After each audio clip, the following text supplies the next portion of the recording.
To Monday's Loose Women, we're helping me, Jackie Brambles, to kickstart a brand new week are Colleen Nolan, Carol McGiffin and Linda Bellingham.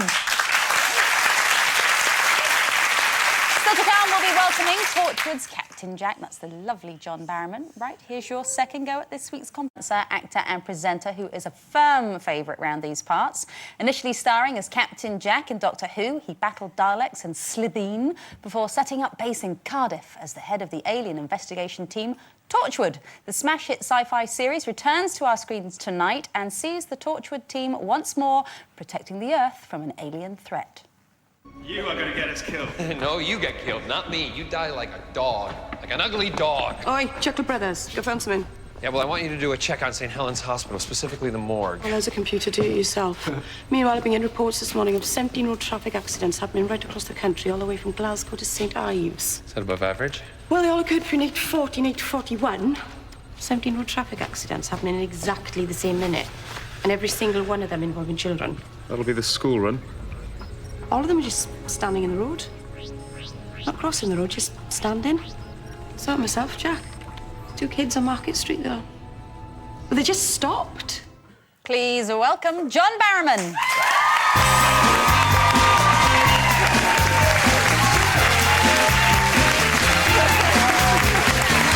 Hello. I'm good. I'm back there chomping at the bit, ready to come out. We should see you. What would you like to talk about first? You start us off. Start to talk about. Well, you know, I've been listening to all the topics. And, Yeah. you know, the thing about the bishop who Yes. had, you know, made that statement over the weekend from a gay man. Wasn't the teachings of Jesus Christ was supposed to be about compassion, about love and understanding. And here we have a man who's meant to be teaching that, and he's teaching bigotry. So, you know... You call yourself a gay Christian man. Well, I was raised a Christian. My mom and dad are sitting in this audience today, and if you see my mom, and I turn to her and I say, do I have anything to repent about? No. See? There you go. And she's the one, she brought me into this world. They raised me in the church. That's where I learned how to sing. And the thing is, I think more gay men would go to church if the teachings weren't as bigoted as they are. Now, I'm not saying all Christians believe like that, man. Of course not. Because there's a lot out there who are, you know, have gay. The thing is, if those kind of men and women who are preaching that, they're going to lose their congregations because moms and dads are going to realize they have gay children or gay siblings or, you know, their family members are gay, and they're not evil. They're not bad. So, you know, stop talking rubbish. Well, listen, on to really, really seriously important things. Naturism. Naturism! Now, you were saying, Carol, about running around, you know, and you don't like the idea that running around bum and everything bouncing everywhere, right? No. I would love to see Colleen running around. And I think my dad would too. He's already seen. Oh! It's not so much about naturism for me. It's more so about nude sunbathing. I think nude sunbathing is fantastic. There's nothing more liberating than taking your clothes off and laying in the sun. In public, you're quite happy to do that on in the public. beach? Yeah, well, I'm not going to go, you know, to one of the supermarkets and go naked shopping. Isn't it a bit dangerous, though? I mean, it's, you know, it's a sensitive part.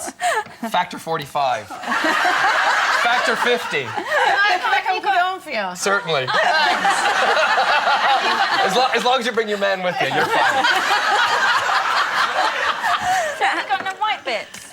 I might. Well, you haven't if you get it all No, out. but I haven't been on vacation. The last vacation I was on, I went to Barbados, and there was no nude sunbathing there, and so we kept our costumes on because we were also at a family resort.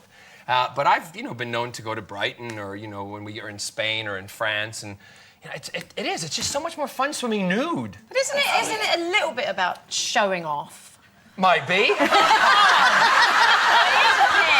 If you got it, flaunt it. If you got it. Now listen, what is it about Cardiff that aliens don't seem to like? Well, it's not that they don't like Cardiff. There's a rift in time and space that runs through Cardiff, which, when the rift opens, it brings alien stuff into it. But this series is not so much about the aliens threatening Cardiff, it's the aliens threatening the world. Because The interesting thing about this, and one of the most brilliant things about it with Russell T. Davies, the writer, and all the other writers, I'm repeating not by word what he has said before, but he said this in an interview. The interesting thing when we sit and watch television and we see something happening to other people's children around the world, we sit back and we go, oh, isn't that terrible? Or we pick up the phone and it's great, we donate, we make, donations to raise money. But until it happens to your own, then do you start to worry, and that's when you start taking action. And this starts happening to British kids. This thing starts happening to American kids, to Japanese kids, to African kids. Every child in the world is affected. So it's that kind of intensity to it all. And it's on every night, isn't it? It's on every night, Monday tonight, to Friday. BBC One. BBC One, 9 o'clock. Every night. Every night, and it's I sat my mom and dad down and let them preview a couple of the episodes. Now, normally my mom and dad, my mother, John, gets a sherry. My dad, someone get me a whiskey, da-da-da. I've got to use the bathroom. They didn't drink sherry, whiskey, or pee the whole time. So you knew it was a winner. They should put that on the posters. That'd be a good one. That would be a You good and one. I have that in common, and I don't know if yours is involuntary as mine is, but when I'm in Scotland talking to my little Scottish children and my Scottish switch. husband, I switch and I can't put it on. No, If you ask me it just happens. It just happens. And I have an identity crisis. Whoever I'm talking to. I can have someone who can help you. I don't have an identity crisis in that aspect, but when I speak to my mom and dad or I relate to them, I have to speak with a Scottish accent. But the one interesting thing that's happened, I just finished my big concert tour of the UK, and I did the concert in Glasgow. And when I was on stage, I was talking Scottish, and we were recording it for a DVD, and then I went back after the first act, and my manager said to me, a lot of people also know you as an American, so you have to speak American ones, because it was a Scottish concert. I was like,